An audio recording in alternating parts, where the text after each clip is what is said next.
Hello everyone and welcome to this YouTube channel stem with.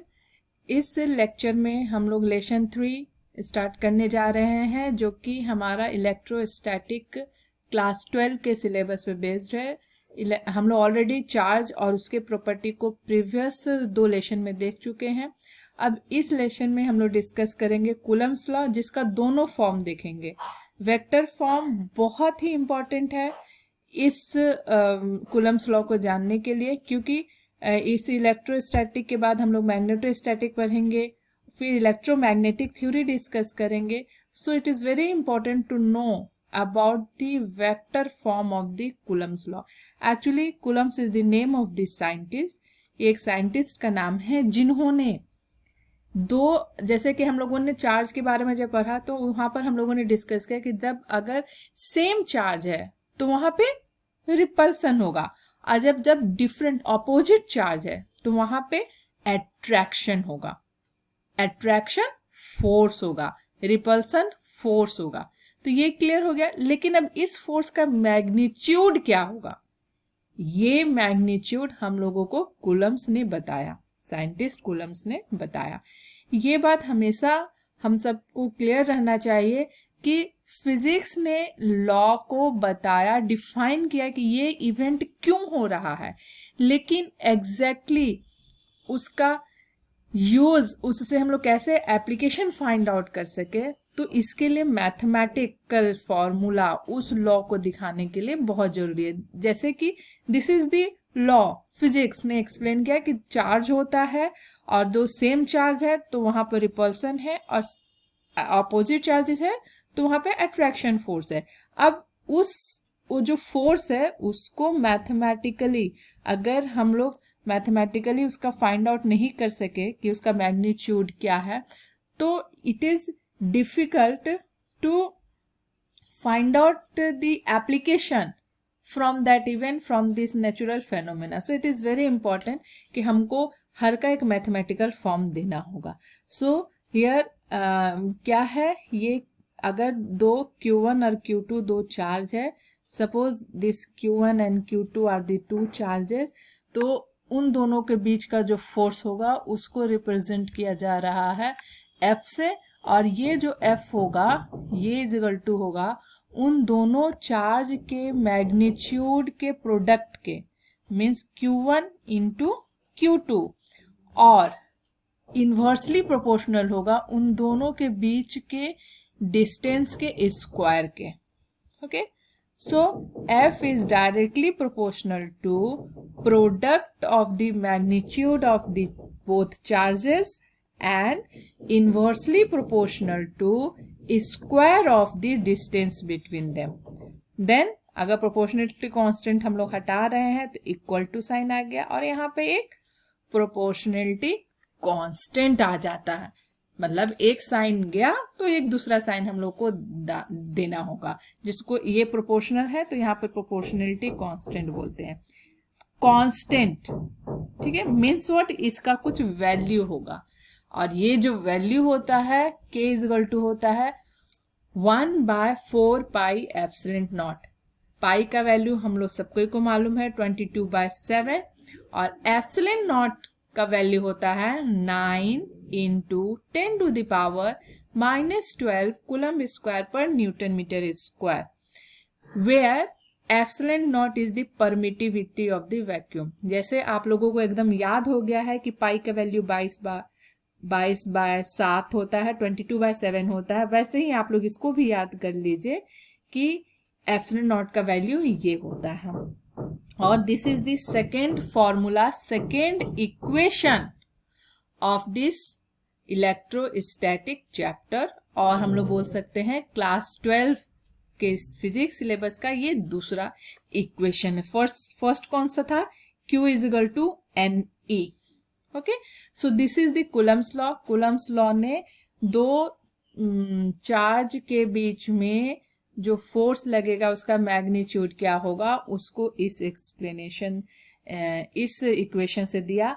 हम लोग इसको compare भी कर सकते हैं मास के टर्म में, क्योंकि हम लोग रिलेट किए थे चार्ज को और मास को, तो अगर यहाँ पर इस इक्वेशन को रिलेट करना चाहे तो ये Q1 Q2 की जगह होता है M1 M2, यहाँ R स्क्वायर होता है, यहाँ पर ग्रेविटेशनल कांस्टेंट, और ये हो जाता है ग्रेविटेशनल फोर्स, है ना, यही होता है ना। फोर्स मास यहाँ पर M1 M2, product of the two masses, R square distance between them, के यहाँ वहां पर ग्रेविटेशनल कांस्टेंट और यहाँ पर gravitational force, so it is exactly same. अब ये हो गया स्केलर फॉर्म, इसको हम लोग बोलते हैं scalar form of the Coulomb's law. अब हम लोग वेक्टर फॉर्म में लिखना चाहते हैं इसको, क्योंकि हमारे आगे के सारे डिस्कशन में स्केलर वेक्टर फॉर्म ही इंपॉर्टेंट होता है। इसको वेक्टर फॉर्म में ऐसे भी फोर्स जो है दोनों के बीच का वो एक वेक्टर क्वांटिटी है, तो it is very important to know about the vector form of the so यहाँ पर दो चार्जेस है Q1 और Q2, दोनों के बीच का डिस्टेंस R21 का मतलब हुआ ये चार्ज 2 से 1 की तरफ का वो इंडिकेट कर रहा है, वेक्टर है। तो वेक्टर मीन्स व्हाट, मैग्नीट्यूड तो है, डायरेक्शन का इंपॉर्टेंट बढ़ जाता है। तो ये 2-1 मतलब 2 to 1 का हम लोग यहाँ कंसिडर कर रहे हैं। और एक ओरिजिन से ये Q1 का डिस्टेंस क्या है और एक ओरिजिन से Q2 का डिस्टेंस है। ऐसा मत सोचना कि यहाँ पर हम लोग माइनस और प्लस ही लेंगे, प्लस प्लस भी हो सकता है, माइनस माइनस भी हो सकता है।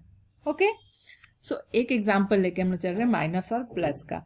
और ये जो Q1 है, ये चार्ज जो है वो इस ओरिजिन से R1 डिस्टेंस पे है सपोज, और यहाँ पर देखो R के ऊपर वेक्टर लगा हुआ है, R1 R2 के ऊपर, इसको पोजीशन वेक्टर बोलते हैं।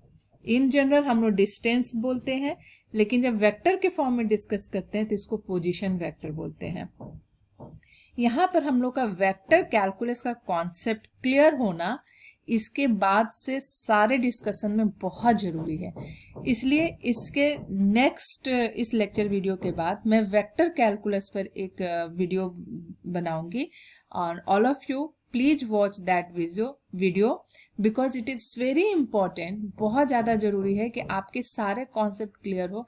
अगर वेक्टर कैलकुलस अगर आपको नहीं आता है तो it is difficult to understand. जैसे यहाँ पर पोजीशन वेक्टर का एक कॉन्सेप्ट आया, तो वेक्टर कैलकुलस हम लोग एक डिस्कस करेंगे। This is the mathematical part, वो मैथमेटिक्स है, और that is the important mathematical tool. Vector calculus is the important mathematical tool that we are using, हम लोग करते हैं पूरे इलेक्ट्रोमैग्नेटिक थ्योरी को पढ़ने के लिए। हर जगह वेक्टर कैलकुलस यूज होगा। सो इस तरीके से हुआ, और हम लोग अब देखेंगे कि वेक्टर फॉर्म में कैसे लिखेंगे। F21 का मतलब हुआ force that is experience by, यहाँ पर लिखा हुआ है फोर्स ऑन Q2, 2 पहले है तो force on Q2 due to Q1 means force experience by Q2 because of Q1, और यहाँ 1-2 लिखा हुआ है, it means force on Q1 due to Q2। ठीक है, तो ये दोनों हम लोग निकाल सकते हैं। और यहाँ पर ये जो फिगर दिख रहा है इसमें plus plus means of course यहाँ पे रिपल्सन होगा, माइनस माइनस भी होगा तो वहां पे रिपल्सन होगा फोर्स के बीच, और अगर एक माइनस और एक प्लस होगा तो इस केस में फोर्स के बीच में अट्रैक्शन होगा, जो एरो के थ्रू दिखाया जा रहा है यहाँ पर। और F21 जो है F12 के बराबर होगा, लेकिन ऑफकोर्स मैग्नीट्यूड में, लेकिन डायरेक्शन अपोजिट होगा। यहाँ पर डिफरेंस अगर हम लोग देखें तो पहले स्केलर फॉर्म में जब हम लोग डिस्कस कर रहे थे तो यहाँ पे स्क्वायर था, R स्क्वायर, जो कि यहाँ पर लिखा हुआ है R स्क्वायर, और यहाँ पर हम लोग देख रहे हैं RQ। जब वेक्टर फॉर्म में लिख ले रहे हैं तो RQ आ रहा है। ऐसा क्यों हो रहा है? एक्चुअली यहाँ पर ही हम लोग यूनिट वेक्टर लगा देते हैं, क्योंकि हमको वेक्टर के फॉर्म में अगर लिखना है तो R यूनिट मीन्स व्हाट, कि उसका डायरेक्शन 1 हो गया। तो अगर हम लोग इसको इस यहाँ पर सिर्फ R यूनिट वेक्टर, और ऑफ कोर्स ये डायरेक्शन भी बता दिया और मैग्नीट्यूड में कोई चेंजेस नहीं हुआ, तो ये वेक्टर फॉर्म होता है।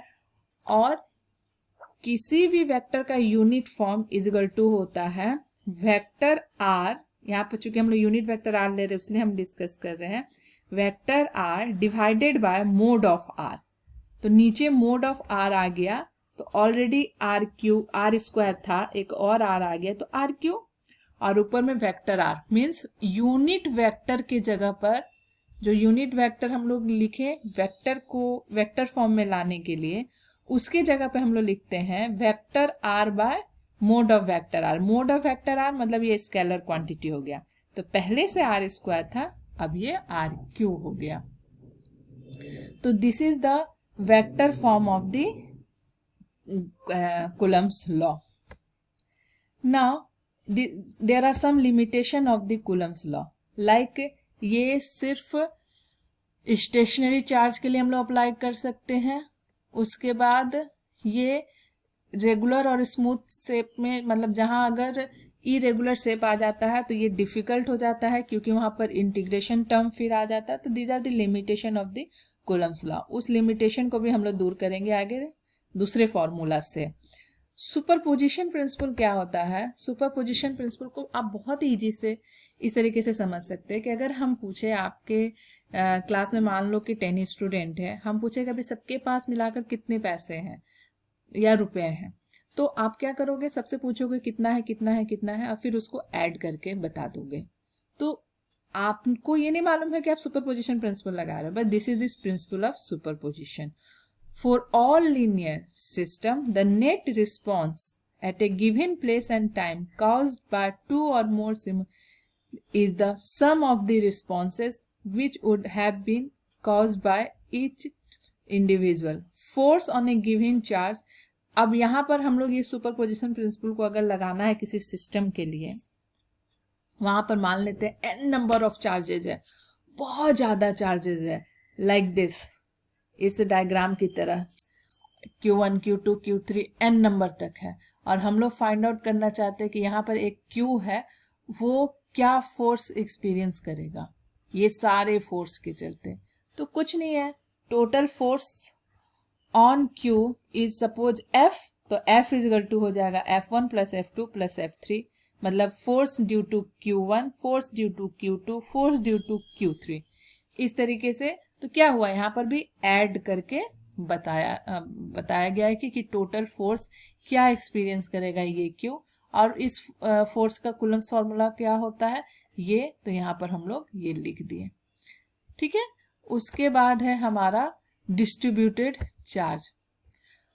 यहाँ पर अगर डिस्क्रीट है इस तरीके से, अगर कंटिन्यूअस चार्ज डिस्ट्रीब्यूशन है, जो कि हम लोग इस डिस्ट्रीब्यूटेड चार्ज को हम लोग जो हम बोले मैथमेटिकल कैलकुलस, वेक्टर कैलकुलस हम लोग यूज करेंगे, तब हम लोग को वहां पर ज्यादा क्लियर होगा ये कॉन्सेप्ट। एक्चुअली अगर हम लोग इंटीग्रेशन टर्म यूज करते हैं, integration means of course addition, तो अगर एक लाइन में चार्ज का डिस्ट्रीब्यूशन है तो वहां पर लीनियर चार्ज डेंसिटी का कॉन्सेप्ट आता है। अगर सरफेस पे चार्ज डिस्ट्रीब्यूटेड है तो सरफेस चार्ज डेंसिटी का कॉन्सेप्ट आता है, और अगर एक वॉल्यूम में चार्ज डिस्ट्रीब्यूटेड है तो वहां वॉल्यूम चार्ज डेंसिटी का कॉन्सेप्ट आता है। इसको हम लोग और डिटेल में डिस्कस करेंगे अपने नेक्स्ट लेक्चर में, बट उसके पहले हम लोग एक वेक्टर कैलकुलस के कॉन्सेप्ट को पहले क्लियर करते हैं, और उसके बाद हम लोग ये डिस्कस करेंगे तो हमें ज़्यादा क्लियर होगा ये। So thank you so much for watching this.